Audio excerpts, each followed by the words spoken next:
नमस्कार प्यारे साथियों, मैं श्याम क्लासेस के डिजिटल प्लेटफॉर्म पर आप सबका हार्दिक स्वागत एवं अभिनंदन करता हूं। तो मित्रों, सभी को राम राम। तो आपकी होली जो है वो अब जा चुकी है, अच्छे से आप सबने होली मना ली है, इसलिए सभी को एक बार और शुभकामनाएं। तो दोस्तों, मैं ये बताना चाह रहा था कि होली अब आप मना चुके हैं, ठीक है। अब वापस से पढ़ाई में लग जाओ। 2 दिन आपने आराम से अच्छा खासा काम किया और गिंदर प्रतियोगिता जहां थी वो भी देखा, चंग के बारे में वो सारा कुछ देखा आपने, ठीक है ना।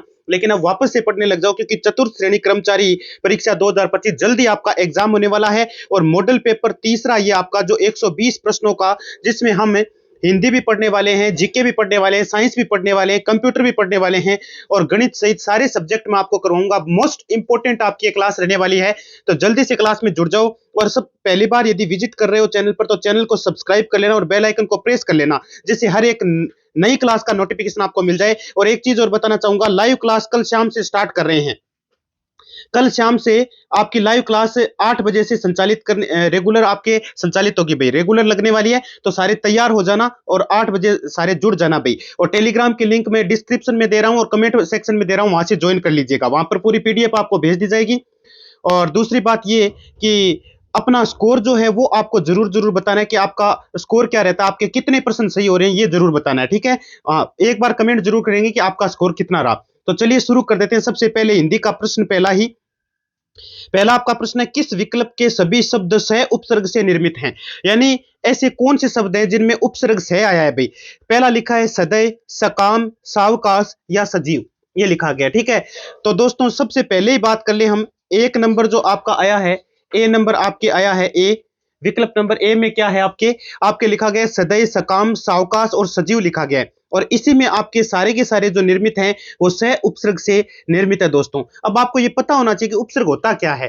अरे, जो शब्दांश के पहले जुड़कर अर्थ में बदलाव कर देते हैं, जैसे सदैव है, सकाम है ना। जैसे भाई मैं कहूं आपको प्रहार है, तो प्रधनहार, प्रधनहार का मतलब क्या हो गया, प्रहार बनेगा, जिसका अर्थ होता है मारना, ठीक है। तो इसका संधि विच्छेद आपने किया, प्रधनहार हो गया, ठीक है। जिसमें प्र का मतलब तो क्या होता है, प्र तो क्या है इसमें, प्र तो है आपका उपसर्ग, ये तो आपका उपसर्ग है। और ये क्या है आपका, ये मूल शब्द है इसमें, ये क्या है, मूल शब्द है दोस्तों। तो विकल्प नंबर आपका ए राइट हो जाएगा। ए में सारे के सारे शब्द जितने भी लिखे गए उन सब में से उपसर्ग से निर्मित है और ये बने हुए हैं। अगला प्रश्न आपको क्या कहता है, निम्नलिखित में से कौन सा कार्यालय पत्र का प्रकार नहीं है। समीक्षा नहीं है, अधिसूचना नहीं है, परिपत्र नहीं है, अनुस्मारक नहीं है। देखो, अधिसूचना, परिपत्र और अनुस्मारक तीनों का यूज होता है भाई, किसमें, कार्यालय पत्र में होता है। लेकिन समीक्षा अलग चीज है। समीक्षा क्या है, अलग चीज है, ये इसका कोई प्रकार नहीं है। तो विकल्प नंबर ए को ताला लगा दीजिए। बहुत इंपॉर्टेंट प्रश्न था, 11वीं की क्लास में आप कार्यालय पत्रों के बारे में अध्ययन करते हैं, आपको पता होगा। अगला आपका प्रश्न है कि अधिकारियों के लिए प्रयुक्त होने वाला संबोधन शब्द कौन सा है। यानी अधिकारियों को हम संबोधित करते हैं तो किस नाम से करते हैं, प्रियवर नहीं। प्रियवर तो देखो किनको, किसके लिए, प्रेमिका या जो होता है आपके पति पत्नी के बीच का संबंध या प्रेमिका का जो संबंध होता है उनके लिए प्रियवर यूज होता है। भवदीय कब यूज करते हैं, भवदीय अधोलेख जो होता है ना, अधोलेख, अधोलेख जो लिखते हैं उसमें भवदीय का उपयोग होता है। तो ये भी नहीं हुआ, ये भी नहीं हुआ। और विनम्र, विनम्र छोटों के लिए उपयोग किया जाता है। अधिकारियों के लिए प्रयुक्त शब्द, संबोधन शब्द आपसे पूछा गया तो वो किया जाता है आपके श्रीमान। क्या बोला जाता है, श्रीमान बोलते हैं हम अधिकारियों को, ठीक है। तो विकल्प नंबर आपका यहां पर डी राइट हो जाएगा। अगला प्रश्न आपका क्या कहता है, परामर्श शब्द में कौन सा उपसर्ग है। अब परामर्श शब्द आया है जिसमें परा तो क्या है, अरे परा सर जी उपसर्ग है। आपको पूछा गया कौन सा उपसर्ग है, पै है, परा है, परी है या फिर पर है। तो दोस्तों, परामर्श जो शब्द है उसमें मूल शब्द तो मर्स है। मूल शब्द तो क्या है, ये तो है मूल शब्द आपका मर्स तो। और परा क्या है आपका, परा है दोस्तों इसके अंदर उपसर्ग। तो विकल्प नंबर आपका बी यहां पर राइट हो जाएगा। बी को ताला लगा दो। अगला प्रश्न आपका क्या कहता है, अगला प्रश्न आपका ये कहता है दोस्तों कि अंश शब्द में इक प्रत्यय लगाने पर शब्द क्या बनेगा। अब बताओ, अंश शब्द में इक प्रत्यय लगने पर, इक प्रत्यय लगाते ही, अब देखो अंश है, अंश के साथ धन इक लगा दिया तो ये बन जाएगा आपका आंशिक। क्या बन जाएगा, आंशिक, जिसका मतलब होता है थोड़ा या कम, ठीक है ना। तो आंशिक कहां लिखा है, आंशिक आपका सी में लिखा गया है। इसी प्रकार जैसे समाज है, समाज के साथ आप इक प्रत्यय जोड़ते हैं तो क्या बन जाता है, सामाजिक। क्या बन जाता है, सामाजिक। उसी प्रकार से ये इक प्रत्यय अंश के साथ जुड़ते ही बन गया आंशिक, ठीक है। तो विकल्प नंबर आपका सी यहां पर राइट हो जाएगा। अगला आपका प्रश्न क्या कहता है। अब देखो, ये प्रश्न किसका आ गया, प्रश्न जीके का आ गया। हरि केली संस्कृत नाटक के रचयिता कौन है। एक हरि केली संस्कृत नाटक है, उसके रचयिता कौन है। तो नाम आता है विग्रह राज का। विग्रह राज, विग्रह राज, इसके विग्रह राज चतुर्थ का नाम आता है दोस्तों। आप इसमें फर्स्ट मत कर देना, प्रथम भी लिखा है, ये नहीं होगा। ये आपका विग्रह राज चतुर्थ जो थे वो आपके हरिकेली संस्कृत नाटक के रचयिता थे और इनका शासनकाल रहा था कोई ज्यादा नहीं, 1150 से लगभग 1164 ईस्वी इनका शासनकाल रहा था। और कई नाम इसके आते हैं, सुनने को मिलते हैं, जैसे बिसल देव नाम सुना होगा आपने, बिसल देव इन्हीं का नाम है भाई, ठीक है ना। विशाल देव भी इन्हीं का नाम है। और भी हैं आपके चौहान वंश के ये राजा थे। कहां के राजा थे? ये चौहान वंश के राजा थे। और भी आपके जैसे ललित विग्रह राज का नाम सुना है क्या? ललित विग्रह राज इन्हीं के द्वारा रचित है दोस्तों। तो विकल्प नंबर सी आपका यहां पर क्या हो जाएगा? राइट हो जाएगा। अगला प्रश्न, अगला प्रश्न आपका क्या कहता है? राजस्थान में कौन सा अभ्यारण्य जंगली मुर्गों के लिए विख्यात माना जाता है? कौन सा अभ्यारण्य है? भैंसरोडगढ़ है? नहीं, बिल्कुल नहीं है। माउंट आबू, कुंभलगढ़, शेरगढ़? तो दोस्तों माउंट आबू जो है वो आपका क्या माना जाता है? हाँ बिल्कुल, जंगली मुर्गे बहुत ज्यादा मात्रा में यहां पर पाए जाते हैं दोस्तों। तो विकल्प नंबर आपका बी यहां पर राइट हो जाएगा। अगला प्रश्न, अगला प्रश्न क्या कहता है? फिर से हिंदी का प्रश्न आ गया। निम्नलिखित में शुद्ध लिखित वाक्य कौन सा है, यानी इनमें शुद्ध कौन सा है? मेरे को आगरा जाना जाता है, अरे गलत लिखा है रे, मेरे को आगरा जाना है, ऐसा होता तो सही होता, ये गलत लिख दिया। इसी कार्य में तुम्हारी अच्छाई है, अरे अच्छाई नहीं, यहां पे यदि भलाई लिखा होता तो ये वाक्य शुद्ध होता आपका, लेकिन इस कार्य में तुम्हारी अच्छाई है, ये गलत लिख दिया भाई। उसकी आंखों में दर्द है, एकदम शुद्ध वाक्य है, बिल्कुल एकदम शुद्ध है। उसकी आंखों में दर्द है, ये आपका शुद्ध वाक्य हो जाता है। और ये देखो चौथा क्या लिखा है, इसमें क्या शुद्धि सर? यह मेरा ही हस्ताक्षर है, अरे मेरा ही का क्या मतलब है? मेरा हस्ताक्षर है, सीधा लिखा जाता है ये मेरा हस्ताक्षर है, ठीक है। तो यहाँ पे ही गलत आ गया, ये ही नहीं होता तो शायद ये भी शुद्ध हो जाता। तो विकल्प नंबर आपका सी यहाँ पर क्या हो जाएगा? राइट हो जाएगा। अगला प्रश्न, अगला प्रश्न आपका फिर से शुद्ध वाक्य पूछा है आपसे। वह अयोग्य हो गया, नहीं नहीं, वह अयोग्य नहीं, ऐसे नहीं लिखा जाता, वह अयोग्य है। मतलब हो गया का क्या मतलब है? अयोग्य हो गया, ये वैसे गलत हो जाता है। इसको उत्तर देना भूल होगा, इसको उत्तर देना भूल होगा, ये भी गलत है, ऐसे थोड़ी लिखा जाएगा। प्यास से होठ सूख रहा था, अभी एक होठ थोड़ी होता है, और होठ सूख रहे थे ऐसे लिखा होता तो सही होता, ये भी गलत हो गया। मेरी बात सुनो, ये आपका एकदम शुद्ध वाक्य है। तो विकल्प नंबर डी को ताला लगा दो, वेरी गुड। अगला प्रश्न, अगला प्रश्न आपका क्या कहता है?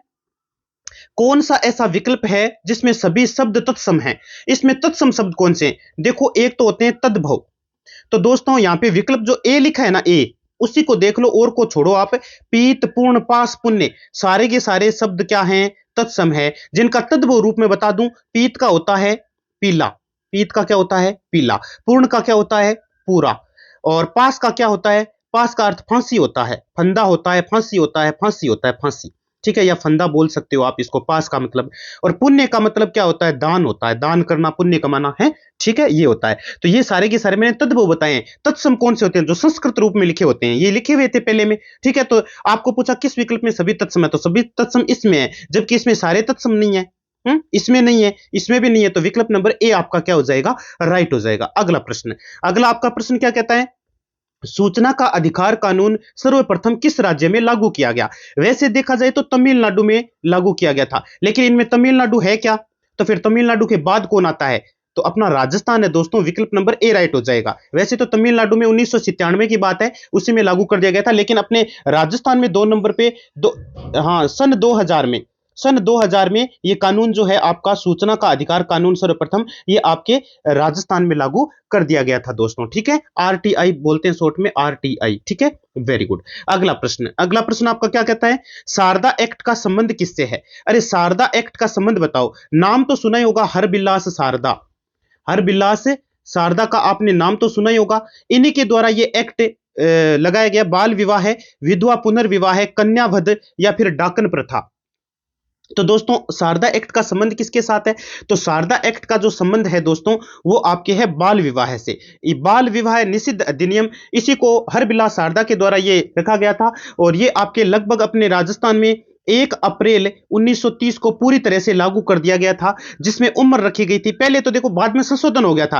पहले तो लड़की की उम्र 14 रखी गई थी और 18 लड़के की रखी गई थी, लेकिन बाद में इसी को चेंज करके लड़की की 18 और बॉय की कितनी रख दी? बॉय की 21 साल रख दी गई, ठीक है ना। संशोधन हुए थे, संशोधन कब कब हुए थे? एक तो संशोधन हुआ था देखो 1949 के अंदर, संशोधन, पहला संशोधन। दूसरा हुआ था, संशोधन किए गए थे इसमें 1978 के अंदर किया गया था, और एक किया गया था 2006 के अंदर, ये संशोधन किए गए थे। और ऐसा माना जाता है कि 2030 तक एकदम पूरी तरह से ये बाल विवाह जो है ना, हाँ, वो एकदम से खत्म कर दिया जाएगा, कि बाल विवाह नहीं होगा, भी एक भी नहीं होगा कहीं पर भी, ठीक है, चलिए अगला प्रश्न।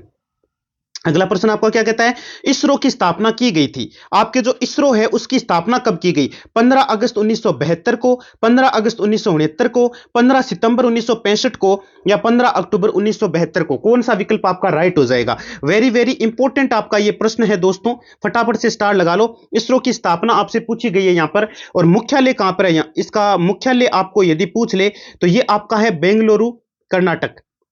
बेंगलुरु और कर्नाटक आपके जो है इसका मुख्यालय है, याद रखिएगा, बहुत इंपॉर्टेंट है। विक्रम साराभाई का नाम सुना होगा, विक्रम साराभाई का नाम सुना है क्या। हाँ, यही इसके पहले अध्यक्ष थे, यही पहले अध्यक्ष थे और यही संस्थापक थे। यही तो पहले अध्यक्ष थे इसके, और यही क्या थे, यही संस्थापक भी थे। ठीक है, और ये स्थापना की कब की थी, ये की गई थी 15 अगस्त 1969 को। तो विकल्प नंबर आपका बी यहां पर राइट हो जाएगा। अगला प्रश्न देखो, अगला प्रश्न आपका क्या कहता है। अगला प्रश्न आपका कहता है कि सर्वनाम से निर्मित भाववाचक संज्ञा कौन सी है। भाई सर्वनाम से निर्मित, वैसे देखा जाए तो कायरता, ईर्ष्या, अहंकार, औचित्य सारे के सारे वैसे संज्ञा संज्ञा वाले शब्द हैं, संज्ञा ही हैं सारी की सारी। लेकिन सर्वनाम से निर्मित भाववाचक की बात करें तो अहम इसमें आ जाता है, अहम, अहंकार जो लिखा गया है। विकल्प नंबर सी आपका यहां पर राइट हो जाएगा। अगला प्रश्न देखो, अगला प्रश्न आपका क्या कहता है। अगला प्रश्न आपका कहता है दोस्तों कि उसका क्षोभ कारक रूप बहुत से आवरणों के भीतर ढक गया। हिंदी का प्रश्न फिर से, वाक्य में प्रयुक्त बहुत शब्द है। बहुत शब्द क्या है, निश्चित परिणामवाचक विशेषण है, संकेतवाचक विशेषण है, अनिश्चित परिणामवाचक ये आपका परिमाणवाचक विशेषण है, या फिर आपके ये संख्यात्मक विशेषण है। तो दोस्तों यहां बहुत जो यूज हुआ है वो संख्या के लिए हुआ है, ठीक है ना, बहुत जो शब्द यूज है इसीलिए पूछा गया। तो ये आपके संख्यावाचक विशेषण है। विकल्प नंबर डी आपका राइट हो जाएगा। अगला प्रश्न देखो, अगला प्रश्न क्या कहता है।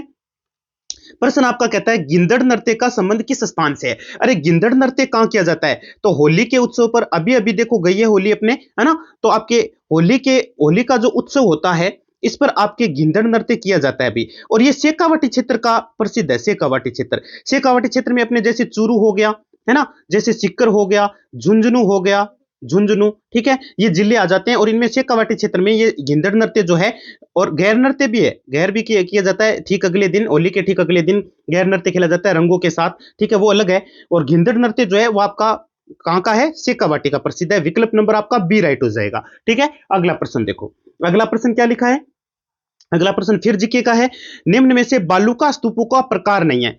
भाई बालुका स्तूप कौन से नहीं है, पैराबोलिक, बिल्कुल पैराबोलिक। तो इस प्रकार से बालुका स्तूप बनते हैं, यूं यूं, है ना। और बरखान ये भी बालुका स्तूप है एक प्रकार से। रेखिए, इस प्रकार से रेखिए बालुका स्तूप बनते हैं, है ना, धोरों में, टिल्लों में, ठीक है। इंसलबर्ग जो है वो आपके नहीं है दोस्तों। आपको पूछा कौन सा प्रकार नहीं है बालुका स्तूप का। इंसलबर्ग क्या होता है, इंसलबर्ग कहा जाता है आपके द्वीप या छोटी जो पहाड़ी होती है ना, छोटी पहाड़ी, छोटी पहाड़ी होती है उसको कहा जाता है, ठीक है, उसको कहा जाता है द्वीप। द्वीप कह सकते हो, छोटी पहाड़ी कह सकते हो, छोटा पर्वत कह सकते हो, वो आपकी इंसलबर्ग होता है। ये इसमें नहीं आता है, बालुका स्तूप का कोई प्रकार नहीं होता है। ठीक है, अगला प्रश्न देखो, अगला प्रश्न आपका क्या कहता है। भारतीय संविधान का कौन सा अनुच्छेद उपबंध करता है। भारतीय संविधान का ऐसा कौन सा आर्टिकल है जो उपबंध करता है प्रत्येक राज्य के लिए एक राज्यपाल होगा। अनुच्छेद 154, अनुच्छेद 155, अनुच्छेद 153, अनुच्छेद 164।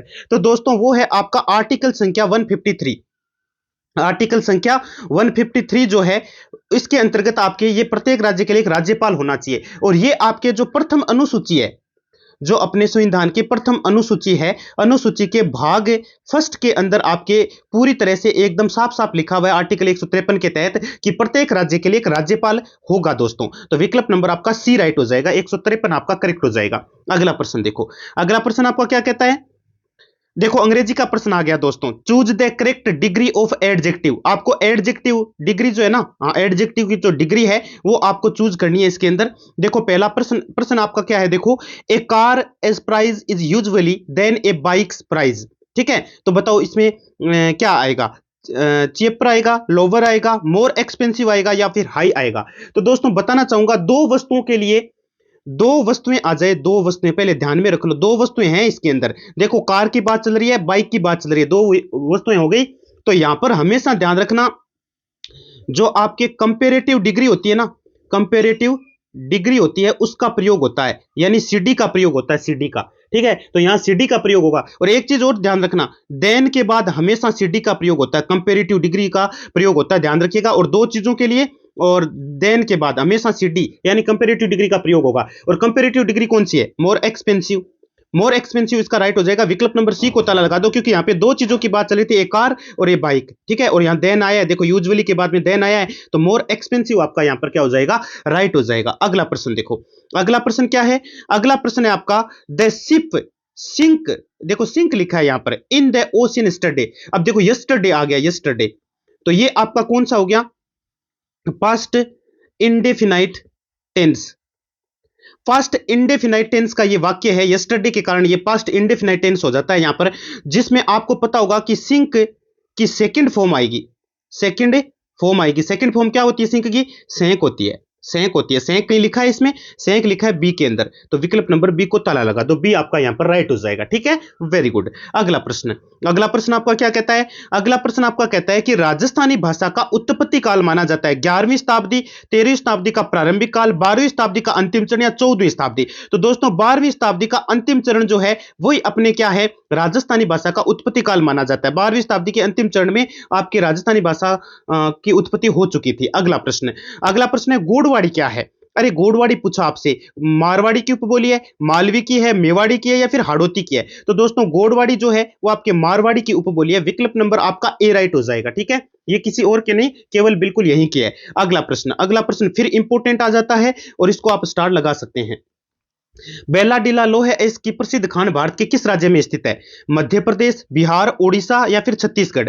तो दोस्तों बेल्लाडीला लोह एस की जो प्रसिद्ध खान है वो आपकी कहां पर है, ये आपकी छत्तीसगढ़ के अंदर है, विकल्प नंबर आपका डी राइट हो जाएगा। यहां पे डी में लिखा गया छत्तीसगढ़। छत्तीसगढ़ में एक देखो दंतेवाड़ा जिला है, दंतेवाड़ा एक जिला है, वहां पे देखो विशेष प्रकार का उत्तम किस्म का, उत्तम और उच्च श्रेणी का, उच्च श्रेणी का लोहा बनता है, जिसका नाम आपने सुना होगा हेमेटाइट। हेमेटाइट ये लोहा है जो उच्च श्रेणी का और उत्तम मतलब श्रेणी का जो है यहाँ पे मिलता है आपके, जैसे कोयला होता है ना, वैसे ये लोहा अयस्क है। लोहा अयस्क की बात चलती तो लोहा होता है हेमेटाइट, वो उत्तम किस्म का यहीं पर है छत्तीसगढ़ दंतेवाड़ा जिला के अंदर, ठीक है, याद रखिएगा, बहुत इंपॉर्टेंट प्रश्न है, स्टार लगा लीजिएगा, अच्छा प्रश्न है। अगला प्रश्न, अगला प्रश्न है आपका कंप्यूटर का आ गया, एमएस एक्सेल या एमएस एक्सेल या एक्सेस 2010 में इंडेक्स प्रॉपर्टी कौन सी है, नो है या यस डुप्लीकेट ओके या फिर यस नो डुप्लीकेट या उपरोक्त सभी। तो ये सारे के सारे यूज होते हैं एमएस एक्सेल 2010 में, इंडेक्स प्रॉपर्टी, ये सारी की सारी इंडेक्स प्रॉपर्टी है, तो विकल्प नंबर आपका इसमें डी, सरकारी ऑप्शन डी को लॉक कर दो। अगला प्रश्न, अगला प्रश्न एक बार फिर से जीके का इसका अपने कंप्यूटर का आ गया, एक साथ जुड़े कंप्यूटरों का संग्रह क्या कहा जाता है, मतलब एक साथ सारे कंप्यूटर जब जोड़ दिए जाते हैं तो उनके संग्रह को क्या कहते हैं, नेटवर्क, मीटिंग, टीम या ग्रुप। तो दोस्तों जब बहुत सारे कंप्यूटर को एक साथ जोड़ा जाता है तो क्या बनता है, एक नेटवर्क बनता है, क्या बनता है, नेटवर्क बनता है, विकल्प नंबर आपका ए राइट हो जाएगा, ए को ताला लगा दो। अगला प्रश्न, अगला आपका प्रश्न क्या कहता है, फिर से एक बार कंप्यूटर का प्रश्न, एमएस एक्सेस में एल्ट प्लस F4 क्या लिखा है, एल्ट प्लस F4 के उपयोग के लिए प्रयोग किया जाता है एमएस एक्स 2010 से बाहर निकलने के लिए, मौजूदा डेटाबेस खोलने के लिए, नया डेटाबेस खोलने के लिए, उपरोक्त में से कोई नहीं। तो दोस्तों एमएस एक्सेल जो होता है 2010 उससे बाहर निकलने के लिए क्या होता है, आपके एल्ट प्लस F4 के लिए प्रयोग किया जाता है। एल्ट प्लस F4 दबाते ही आपके इससे बाहर निकला जाता है, सीधा आसानी से बाहर निकल जाते हैं एमएस एक्सेल से, ठीक है, तो विकल्प नंबर ए आपका राइट हो जाएगा। अगला प्रश्न, अगला प्रश्न है कि गोगा जी के गुरु कौन थे। अरे गोगा जी के गुरु पूछा आपसे, गोरखनाथ जी, तेजा जी, पाबू जी या फिर पंदराज जी। तो दोस्तों गोगा जी के गुरु थे आपके गोरखनाथ जी, ठीक है, गोगा जी के गुरु कौन थे, गोरखनाथ जी। और इनका जन्म कहां हुआ था, गोगा जी का जन्म हुआ था ददरेवा गांव में, ददरेवा गांव में। ददरेवा कहां पड़ता है, चूरू के अंदर पड़ता है दोस्तों, ठीक है, ददरेवा गांव के अंदर। और खेजड़ी वृक्ष के नीचे इनका थान होता है जिसको मेड़ी बोला जाता है। और आपके एक मेड़ी है जो बहुत बड़ी, वो आपके जैसे कि हनुमानगढ़ के अंदर मेड़ी बनी हुई है एक इनकी गोगा जी की, बहुत बड़ा थान बना हुआ है, ठीक है, खेजड़ी वृक्ष के नीचे इनका थान होता है भाई, है ना।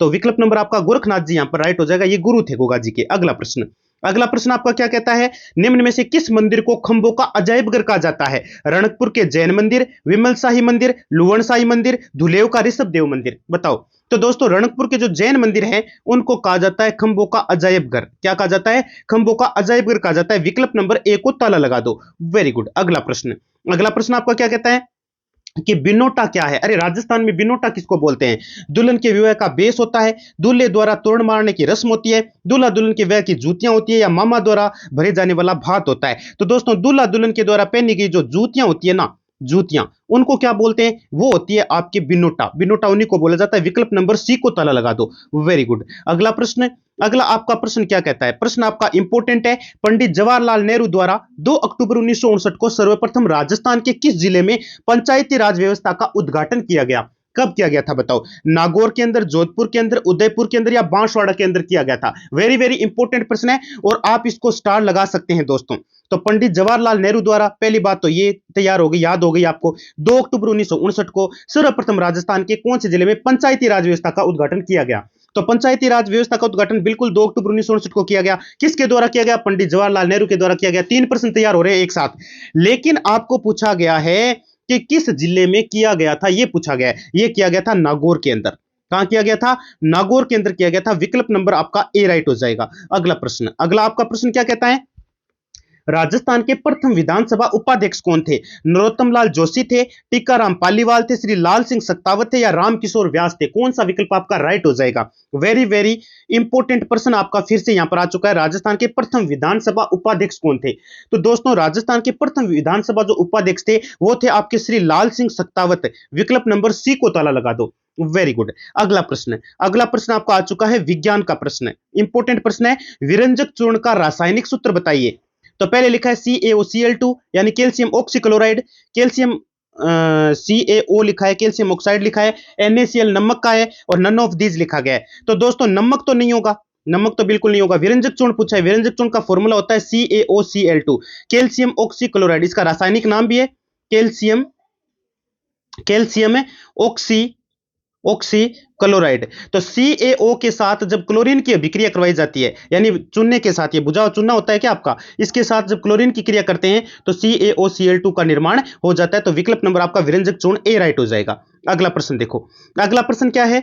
किस लोक देवता की पत्नी उनकी मृत्यु के बाद सती हो गई थी? हरबुजी, तेजाजी, देवजी या मल्लीनाथ जी? तो दोस्तों तेजाजी की जो पत्नी थी ना, वो उनकी मृत्यु के बाद में क्या हो गई थी? सती हो गई थी। तो विकल्प नंबर आपका बी राइट हो जाएगा। अगला प्रश्न, हाँ खरनाल, बिल्कुल वहां पर जन्म हुआ था तेजाजी। और आपके यहाँ पे अगला लिखा है जिम्मी क्या है? जिम्मी किसको बोलते हैं? तो जिम्मी सबको पता होना चाहिए, राजस्थान में जिम्मी क्या है? तो दोस्तों फेरे अथवा सप्तपदी के समय मामा द्वारा दी गई और वधु द्वारा पहनी गई गोटे किनारी एक लाल गुलाबी एक ओढ़नी होती है, उसको क्या बोलते हैं? उसको बोलते हैं जिम्मी दोस्तों। अगला प्रश्न, अगला प्रश्न आपका क्या है? अगला प्रश्न आपका कहता है कि पानी से भरे गिलास में पड़ा सिक्का ऊपर उठा हुआ किस कारण दिखता है? परावर्तन के कारण, अपवर्तन के कारण, पूर्ण आंतरिक परावर्तन के कारण या इनमें से कोई नहीं? तो दोस्तों पानी से भरे गिलास में पड़ा सिक्का ऊपर उठा हुआ दिखाई देता है, उसकी वजह है पूर्ण आंतरिक परावर्तन। और इसका एक और बताया था आपको, मृग मरीचिका, नाम सुना है क्या? मृग मरीचिका यानी मृग जो होता है वो जंगल में इधर उधर दौड़ रहा होता है और दूर जब टिल्ले की ओर देखता है, टिल्ले की ओर देखता है तो उसको ऐसा लगता है कि टिल्ले पर पानी है बहुत सारा। आप सड़क पे दूर से देखोगे, धूप में, धूप के अंदर आप सड़क पे खड़े हो, दूर से देखोगे आपको ऐसा लगेगा कि सड़क पर पानी है थोड़ी दूरी पर, है ना? लेकिन वो होता नहीं है, वो आंखों का भ्रम है। ये इस पूर्ण आंतरिक परावर्तन की वजह से ऐसा होता है, ठीक है ना? तो ये मृग मरीचिका भी इसी का उदाहरण है, पूर्ण आंतरिक परावर्तन का। और गिलास में पड़ा हुआ सिक्का ऊपर उठा हुआ दिखाई देना, या गिलास में पानी का एक गिलास है इस प्रकार से और इसमें आपके पेंसिल रखी गई है, पानी के अंदर पेंसिल रखी गई है, तो वो पेंसिल आपको मुड़ी हुई दिखाई देती है, वो भी पूर्ण आंतरिक परावर्तन के कारण दिखाई देती है, परावर्तन अपवर्तन के कारण दिखाई देती है वो, ठीक है? याद रखिएगा, बहुत इंपॉर्टेंट प्रश्न था। अपवर्तन के कारण दिखाई देती है, सॉरी दोस्तों, अपवर्तन के कारण दिखाई देती है ना, ये अपवर्तन का कारण है। ये जो सिक्का ऊपर उठा हुआ दिखाई देना और पेंसिल का मुड़ी हुई दिखाई देना, ये अपवर्तन के कारण दिखता है भाई। पूर्ण आंतरिक परावर्तन मृग मरीचिका का उदाहरण है, वो दे दिया मैंने आपको, बता दिया, ठीक है? याद रखिएगा, बहुत इंपॉर्टेंट है। इसमें विकल्प नंबर बी को राइट कर लेना। अगला प्रश्न, अगला प्रश्न क्या है? काजरी का पूरा नाम बता दीजिए। काजरी का पूरा नाम क्या है? सेंट्रल एग्रीकल्चरल जोन, नहीं बिल्कुल नहीं है। सेंट्रल ऑटोजोनल, ये भी नहीं है। Central arid zone research institute, बिल्कुल आपका विकल्प नंबर सी राइट हो जाएगा। एक तो देखो काजरी नाम आया है, एक और है आपके, एक शोध संस्थान और है आफरी, नाम सुना होगा आपने आफरी। दोनों के दोनों कहां पर स्थित है? दोनों के दोनों जोधपुर में स्थित है दोस्तों। तो आपका विकल्प नंबर कौन सा राइट हो गया? Central arid zone research institute, विकल्प नंबर सी को ताला लगा दो, सी आपका राइट हो जाएगा। अगला प्रश्न, अगला प्रश्न क्या लिखा है? छप्पनिया अकाल किस समय पड़ा? ये जो छप्पनिया का अकाल है ये कौन से समय में पड़ा था? 1856 ईस्वी, 1899, 1887 या फिर 1888 को पड़ा था? तो दोस्तों छप्पनिया का अकाल पड़ा था आपके 1800, ये एक मिनट को, ये 1899 में पड़ा था। सबसे पहले छप्पनिया का अकाल कब पड़ा था? 1899 ईस्वी में पड़ा था, याद रखिएगा। ये भी आपका इंपॉर्टेंट प्रश्न है, स्टार लगा लेना, ठीक है? अगला प्रश्न, अगला प्रश्न आपका क्या है? अगला प्रश्न आपका ये लिखा गया कि केंद्र शासित प्रदेश जम्मू एवं कश्मीर की राजधानी श्रीनगर किस नदी के किनारे अवस्थित है? व्यास, चेनाब, झेलम या रावी? तो ये आपकी है झेलम नदी के किनारे स्थित। बहुत इंपॉर्टेंट प्रश्न है, स्टार लगा लेना इसको भी। झेलम नदी के किनारे स्थित है। अगला आपका प्रश्न है कि ढींगला लिखा गया है, भिडरिया लिखा गया, नाथ द्वारिया लिखा गया है, ये क्या है बताओ? मेवाड़ में प्रचलित तांबे के सिक्के हैं, मेवाड़ की तोपों के नाम है, मेवाड़ की ओढ़नियों के नाम है, या मेवाड़ के राजस्व करों के नाम है? तो दोस्तों मेवाड़ के अंदर प्रचलित जो तांबे के सिक्के होते हैं ना, हाँ, उन तांबे के सिक्कों को क्या कहा जाता है? ढींगला, भिडरिया तथा नाथ द्वारिया कहा जाता है। विकल्प नंबर आपका ए राइट हो जाएगा। अगला प्रश्न आपका क्या कहता है? चित्तौड़गढ़ का तीसरा साका कब हुआ था? चित्तौड़गढ़ का तीसरा साका आपसे पूछा गया 1301, 1303, 1534 या 1567 को। तो विकल्प नंबर आपका 1567 टू 68 वाला राइट हो जाएगा। कहीं कहीं पे 1567 इतना ही लिखा होता है, 68 भी लिखा होता है। 68 67 दोनों से ही करना है। यदि विकल्प साथ में 67 68 मिलता है तो इससे ज्यादा तो और अच्छा क्या होगा बताओ? ये तो आपका सौभाग्य है। तो विकल्प नंबर डी को यहां पर क्या कर दो? ताला लगा दो। आशा और उम्मीद है कि क्लास आपको बहुत ही अच्छी लगी होगी। ठीक है, हाँ, और काफी मैंने क्वेश्चन करवाए। अपना स्कोर जरूर बताना कि आपके कितने सही हो रहे हैं। धन्यवाद मित्रों।